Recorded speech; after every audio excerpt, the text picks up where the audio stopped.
There was a period in my life where my mother was not in the picture. Not by her choice, though.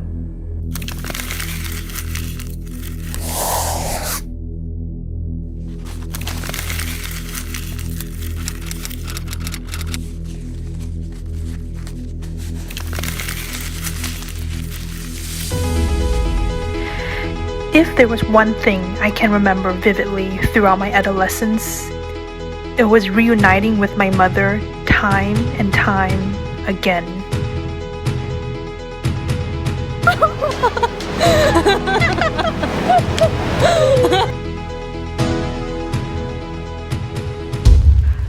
But why did we need to be reunited to begin with?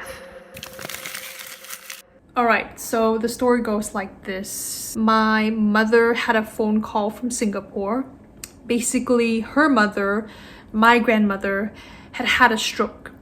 She immediately bought a plane ticket and she flew back to Singapore to be with her mother, leaving me, my sister, and my dad alone in Texas. When she was on her way back, my mother was at the payphone at the San Francisco airport, crying in tears. Apparently, she did not have the proper visa and the proper green card in order to enter America. I was trying to process everything she was saying to me, but all I could feel were her tears. All I could feel was her emotions. I could feel the emotions, but I couldn't process the situation. Many adults tried to explain to me what had actually happened, and what is going to happen to me was that my mother would not be able to enter the country for the next 2 years. This isn't a lighthearted story or one I feel glad to share, because it was this defining event in my life that truly divided my family since that day moving forward. And over the next few years, like any family who had just recently migrated to a new country in hopes to find a better life, well, you just learn to cope and try to survive. Only with us, it was one family member short. It was so difficult to grow up in a foreign country with only one parent. Now, my dad did an amazing job. I'm so proud to call him my dad and the sacrifice that he made throughout this difficult time of our lives. But to not have my mom during those crucial adolescent years were probably such defining moments that really built who I am and made me the person that I am today. 2 years went by. My mother finally had her green card and she was able to come back to America to live with us.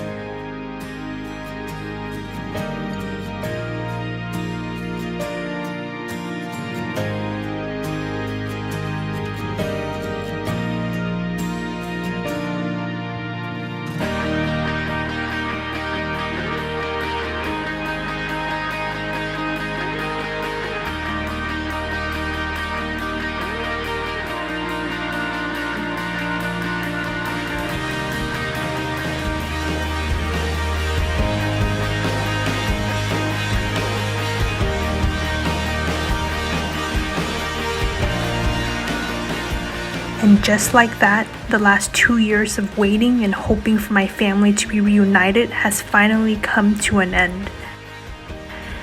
I think sometimes it is good for a family to go through hardship so that we have something to look back on, something to remind us that family is worth fighting for and holding on to no matter what may come.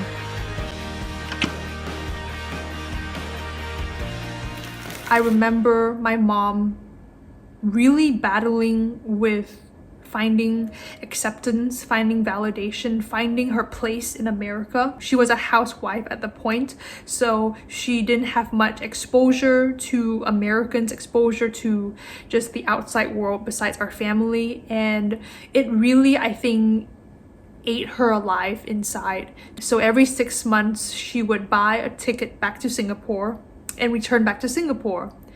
And she would spend time in Singapore for 6 months, and then she would come back to Texas with us for 6 months. So for the period of my 4 years in high school, my mom was in and out of our lives. It was this in and out period during my adolescent years that I could remember brought us so much joy when we'd be reunited again as a family every single time at the airport. You know, that rush of emotions, the build up to that sweet moment of reunion, and just like that, be a family again.